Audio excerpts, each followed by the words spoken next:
Hello everyone, आप सब कैसे हैं? मैं उम्मीद करता हूं कि बहुत अच्छे होंगे और अपनी पढ़ाई को बहुत अच्छे से कर रहे होंगे। मैं Aakash Kumar Badana ICT virtual classroom में आपका बहुत बहुत स्वागत करता हूं मेरे प्यारे बच्चों। जैसे आपको पता है मेरे प्यारे बच्चों, बेसिकली हमारी आपका जो है मेरे प्यारे बच्चों 10th क्लास है और 10th क्लास में हम लोग भारत एवं समकालीन विश्व की बुक देख रहे हैं। चैप्टर चल रहा है राष्ट्रवाद, यूरोप में राष्ट्रवाद का। और इसी सीरीज के अंतर्गत यूरोप में राष्ट्रवाद का जो है इसी सीरीज को हम लोग आपका देख रहे हैं। और इसी सीरीज को देखने के बाद मेरे प्यारे बच्चों, हम जो था इटली का जो निर्माण है उसको देख चुके थे। और इटली के निर्माण के साथ साथ पिछले चैप्टर में हमने देखा कि जो आपके क्रांतिकारी युग है वो कब से कब तक के बीच शुरू हुआ है। हमने क्रांतिकारी के युग को देखना प्रारंभ किया था। 1830 से लेकर हमने इन सबको आपका देख लिया था। क्लियर है? हो गया? आगे बढ़े। इतना आप देख चुके थे, क्या स्वरूप था, किस प्रकार से सारी क्रांति हुई, कैसे रोमानीय कल्पना जो है उत्पन्न हुई है और कैसे इसमें महिमा मंडल किया गया है, उन सारी चीजों का एक एक करके हम लोग इसमें देख रहे थे। एक एक करके हमें देखने की बात की उन सारे प्रेक्षितात्मक।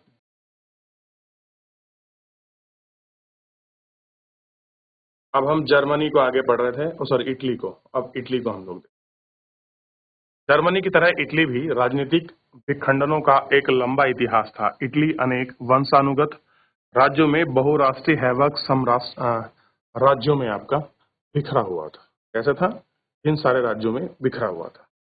पुराने जमाने का एक नक्शा जो है यहाँ पर आपको दिखाया गया है। 19वीं सदी के मध्य इटली 7 राज्यों में बटा था। अगर आप 19वीं सेंचुरी की बात करोगे, जो इटली है वो आपके 7 राज्यों में बटा था। इसमें केवल एक सेंडेनिया पीपरलैंड इतावली और घराने का शासन था। उत्तर भारत का ऑस्ट्रेलिया हैम्बर्सबर्ग के अधीन था।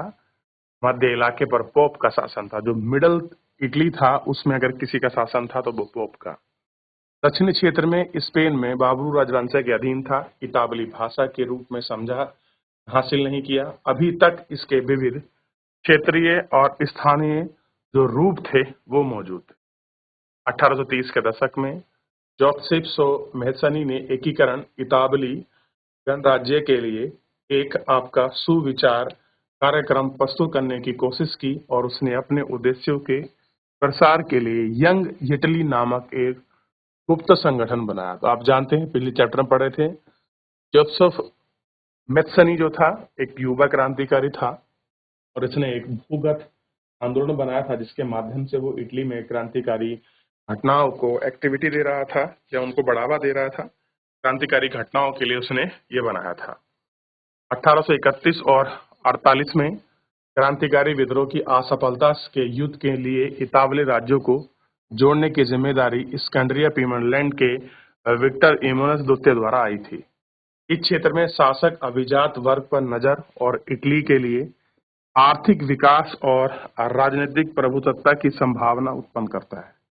मंत्री मुख्य हूवर, जिसने इटली के प्रदेश का एकीकरण करने के लिए आंदोलन का नेतृत्व किया था और एक क्रांतिकारी था जिसने जनतंत्र की विशाल रखरखाव और इतावली अभिजात वर्ग का तमाम अमीर शिक्षित संघ की तरह ही इसमें इतावली भाषा को कोई फ्रेंच बोले जाते थे। इन सब चीजों को देखा और एक चतुर कूटनीतिक संधि और इसके पीछे इन सबको देखने का उसका एक उद्देश्य है। अब देखिए, नियमित सैनिक के अलावा जोसेफ गैरिबल्डी के नेतृत्व में भारी संख्या में सशस्त्र स्वयं सेवकों ने इस युद्ध में हिस्सा लिया। अब गैरिबल्डी के नेतृत्व में बहुत सारी पब्लिक आ गई, वो लोग आ गए थे। 1860 में वे दक्षिणी इटली और 2 सिलसिलों के लिए राज्यों में प्रवेश किया। स्पेनी शासक को हटाने के लिए स्थानीय किसानों और समर्थन पाने में सफल रहे। 1861 में वे एमिमोल द्वितीय को एकीकृत इटली का राज्य घोषित किया, मगर इटली के अधिकांश निवासियों ने निरक्षरता की काफी बड़ी उच्च मात्रा थी। यानी कि इटली में लोग पढ़े लिखे उस जमाने में भी कम थे। अभी भी उदारवादी राष्ट्रवादी विचारधाराओं से अनजान थे कि भाई उदारवादी क्या है, राष्ट्रवादी क्या है, इन सब चीजों से अनजान थे। दक्षिणी इटली में जिन आम किसानों ने गैरिबाल्डी को समर्थन दिया था उन्हें इटालिया के बारे में कभी सुना ही नहीं था। वे मानते थे कि नटालिया ही विक्टर एमानुएल की पत्नी है। अब वो किसको सोच रहे हैं, ये अलग किस्सा है। ऐसा था उन्होंने किसी और को अलग समझ लिया। चलिए आगे बढ़ जाएं। ब्रिटेन की अजीब दास्तान। कुछ विद्वानों का तर्क दिया गया है कि राष्ट्र या राष्ट्र राज्य का मॉडल आदर्श ग्रेट ब्रिटेन का है। ग्रेट ब्रिटेन राष्ट्र राज्य का निर्माण अचानक हुई कोई उथल पुथल या क्रांति का परिमाण नहीं था, एक लंबी चेन वाली प्रक्रिया का परिमाण था। कैसा था? एक लंबी चेन वाली प्रक्रिया का परिमाण था। 18वीं शताब्दी के पहले ब्रिटानिया राष्ट्र में ब्रिटानिया महाद्वीप में रहने वाले लोग अंग्रेजी, वेसल, स्कॉट, आयरिश, कुछ आपका नर जातीय, इन सभी जातियों को साहुन मानते हैं। संस्कृति और राजनीतिक परंपराएं थी, लेकिन जैसे जैसे अलग राष्ट्र की धन दौलत, अहमियत और सत्ता में वृद्धि हुई, द्वीप समूह के अन्य राष्ट्र पर अपना प्रभुत्व बढ़ाने में सफल रहा। लंबे टकराव और संघर्ष के बाद संसद ने 1866 में राजतंत्र की ताकत छीन ली। इस संसद के मध्य एक राष्ट्र राज्य का निर्माण हुआ, जिसके केंद्र में इंग्लैंड था। इंग्लैंड ने स्कॉटलैंड में act of union, United kingdom of the great Britain का गठन हुआ। कैसे हुआ? इन सब का आपका गठन। इसके लिए इंग्लैंड व्यवहार में स्कॉटलैंड अपना प्रभु समझा गया। इसके बाद में ब्रिटानिया सांसद ने आंग्ल समस्याओं पर दबाव डाला और एक ब्रिटानिया की पहचान का विकास हुआ और स्कॉटलैंड की खास संस्कृति और राजनीतिक संस्थाओं का योजनाबद्ध तरीके से दबाव डाला गया। स्कॉटिश हाकलैंड के निवासी जिन कैथोलिकुल ने भी अपनी आजादी को व्यक्त करने का प्रयास किया और उन्हें जबरदस्त दमन का सामना करना पड़ा।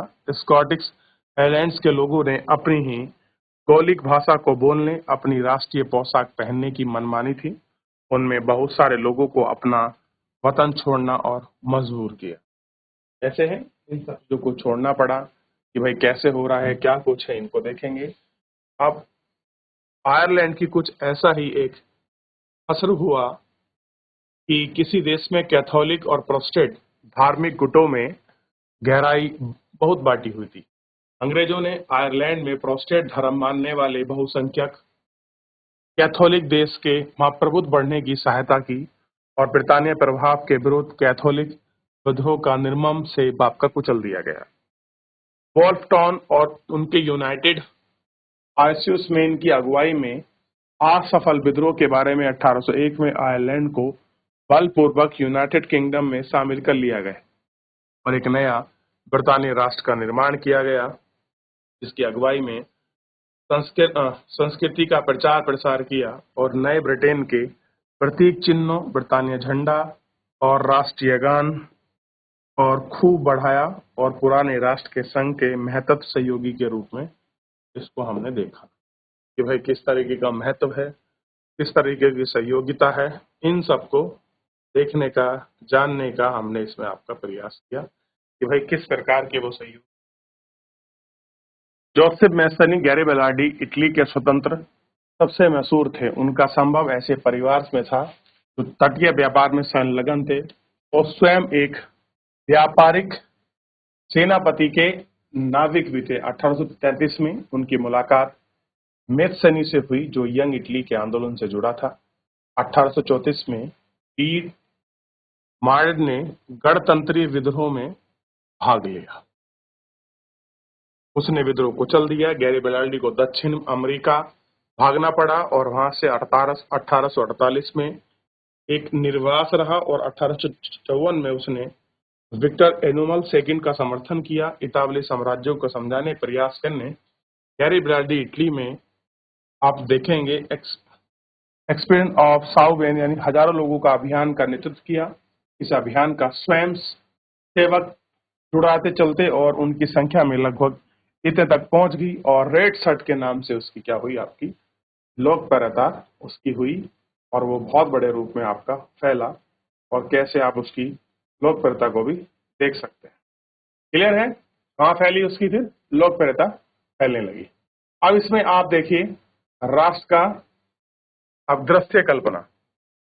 किसी शासक को एक चित्र या मूर्ति के रूप में अभिव्यक्त करना, किंतु चेहरे को कैसे दिया गया है 18वीं शताब्दी में 19वीं तक कलाकारों ने राष्ट्रों का मानवीकरण और उसके इस प्रश्न को हल कर लिया। दूसरे शब्दों में, एक देश क्योंकि यो चित्र किया है जैसे कोई राष्ट्र हो, समय में नारी भेष में प्रस्तुत किया है, राष्ट्र को व्यक्ति का जमा लहरे हुए नारी के रूप में चयन है, असल जीवन का कोई खास महिलाओं में और राष्ट्र की अमूर्त विचार का ठोस रूप में प्रदान करने का प्रयास किया है, यानी कि छवि राष्ट्र की रूपक बन गई है। आपको याद होगा कि फ्रांसीसी क्रांति के दौरान कलाकारों ने स्वतंत्र, न्याय और राष्ट्र के विचारों को व्यक्त करने के लिए नारी रूपक प्रयोग किया है। आदर्शों को विशेष वस्तु या प्रतीक व्यक्त किए हैं। जैसे मैं आपको याद दिला दूं, स्वतंत्रता प्रतीक में टोपी का इंतजार टूटी है और आमतौर पर ऐसी महिला को प्रतीकात्मक रूप से व्यक्त किया जाता है जिसकी आंखों पर पट्टी बंधी हुई है और वह तराजू आपका खुल रही है। इस प्रकार की नारी को रूपक का आविष्कार और कलाकार को 19वीं सदी में फ्रांस के लोकप्रिय ईसाई मरियान में दिया गया है, जिसने जन राष्ट्र के विचारों को रेखांकित किया है और स्वतंत्रता और गणतंत्र में लाल टोपी, तिरंगा और काली मरियान की प्रतिमा सार्वजनिक चौराहे पर लगाई हुई है। राष्ट्र के प्रतीक की याद है और ज्यादातर स्थापित ये सब चीजें की गई हैं। मरियान की छवि में सिक्के और डाक को अंकित किया गया है। इसी के तहत जर्मेनियाई राज जर्मन का रूपक बनी है और चतुष अभियानों में जर्मेनियाई भूत ब्रश और इन सब की कहानियां हमको यहाँ पर दिखाई देती है, या इन गतिविधियों को हम लोग क्लियर है। राष्ट्रवाद और साम्राज्यवाद 19वीं सदी की अंतिम चौथाई में एक राष्ट्रवाद का आदर्शवादी, उदारवादी, जनतांत्रिक स्वाभाविक नहीं था जो सदी के प्रथम में था। अब राष्ट्रवादी सीमित लक्ष्यों और संकीर्ण सिद्धांतों का बन गया है। इस बीच के दौर में राष्ट्रवादी समूह एक दूसरे के प्रति आदर होते चले गए और लड़ने के लिए हमेशा तैयार रहते थे। साथ ही प्रमुख यूरोपीय शक्तियों ने भी अपने साम्राज्य का उद्देश्य के प्रति अधीन लोगों की आकांक्षाओं का इस्तेमाल किया है। ठीक 1871 के बाद यूरोपीय गंभीर राष्ट्रवाद तनाव का बाल्कन देशों से था। इसमें भौगोलिक और जातीय विभिन्नता थी। इसमें आधुनिक रोमानिया, बुल्गारिया, बोलोनिया, यूनानिया, मैसेडोनिया, क्रोएशिया, इन सब में आपका देखा क्षेत्र में निवासियों को आमतौर पर तलवा पुकारा जाता। बाल्कन क्षेत्र का एक बड़ा हिस्सा ओटोमन साम्राज्य के नियंत्रण में था। बाल्कन क्षेत्र में रोमानिया राष्ट्र के विचारों में फैले ओटोमन साम्राज्य का विघटित काफी विस्फोटक हो गई। 19वीं सदी में ओटोमन साम्राज्य आधुनिकीकरण और आंतरिक सुरक्षा के जरिए मजबूत बनाना चाहता था, किंतु इसमें बहुत से कम सफल हुए और उसके बाद अधीन यूरोपीय राष्ट्रता के चंगुल में से निकाल कर स्वतंत्रता घोषित की। बाल्कन लोगों की आजादी और राजनीतिक अधिकारों के दाव में राष्ट्रता का आधार दिया। इतिहास का इस्तेमाल ये साबित करने के लिए किया गया कि वे कभी भी स्वतंत्र थे, किंतु उसके पश्चात विदेशी शक्तियों के लिए इनके अधीन रखा गया। बाल्कन क्षेत्र के विद्रोह को राष्ट्रीय समूह को अपने संघर्षों लंबे समय तक खोई आजादी को वापस पाने के प्रयास के रूप में देखा गया। यह है कि आजादी को हो गया है के पाने के रूप में देखा। जैसे जैसे विभिन्न स्लव राष्ट्रीय समूह की अपनी पहचान और स्वतंत्रता परिभाषा तय करने की कोशिश की, बाल्कन क्षेत्र यानी कि बाल्टिक सागर के आसपास के जो देश हैं ये गहरे टकराव के क्षेत्र बन गए और बाल्कन राज्य एक दूसरे से भारी ईर्ष्या करते थे और हर राज्य अपने लिए ज्यादा से ज्यादा इलाके हथियाने की उम्मीद रखता था। परिस्थितियां और अधिक जटिल इसलिए हो गई क्योंकि बाल्कन क्षेत्रों में बड़ी शक्तियों के बीच प्रतिस्पर्धा होने लगी थी। इस समय यूरोपीय शक्तियों के बीच व्यापार, उपनिवेश, सैनिक ताकतें और अन्य गहरी प्रतिस्पर्धा थी, जिससे बाल्कन समस्याओं को आगे बढ़कर उन्हें गहरी प्रतिस्पर्धाओं को खुले समान रूप जर्मन, इटली, हंगरी में हर ताकत बाल्कन के शक्तियों पर पड़े कमजोर करके ही क्षेत्र को अपना प्रभाव बढ़ाना चाह रही थी और इस इलाकों को इन क्षेत्र प्रभाव को हम लोग देख सकते थे कि किस प्रकार से वो हो रहा है। क्लियर है। और बाद में इस तरह का एक राष्ट्र राज्य हमको दिखाई दे। साम्राज्यवाद की जूड़ी इस राष्ट्रवाद के 1914 में यूरोप के महाविस्फोटों की ओर ले गई, लेकिन इसके बीच विश्व के अनेक देशों में 19वीं शताब्दी की में यूरोपीय शक्ति और उपनिवेश था। साम्राज्यवादी प्रभुत्व का विरोध किया और तरफ हम साम्राज्य विरोध की आंदोलन विकसित हुई। अर्थ में राष्ट्रवादी के वे सभी स्वतंत्रता राष्ट्र राज्य के निर्माण के लिए संघर्ष कर रहे थे और सामूहिक राष्ट्र एकता की भावना से प्रेरित थे, और साम्राज्य का विरोध प्रक्रिया में उथल पुथल थे। राष्ट्र राज्यों के लिए विचार कर रहे थे, क्योंकि हर जगह उन्हें अपनी विशिष्ट पहचान और विकसित की गई थी, मगर साम्राज्य को राष्ट्र राज्यों में गठित किया गया और इनको स्वाभिमान और इन सबको आपका दिखता। क्लियर है? चलिए, तो मेरे प्यारे बच्चों, इस तरीके से जो है ये पूरा चैप्टर आपका समाप्त हुआ, और अभी हम लोग जो है आपका मिलते हैं नेक्स्ट लेक्चर में। तब तक एक बार इसको रिवीजन कीजिए, पढ़िए, कोई डाउट कोई क्वेरी हो हम लोग नेक्स्ट लेक्चर में लेंगे। फिलहाल आज के लिए इतना ही, धन्यवाद।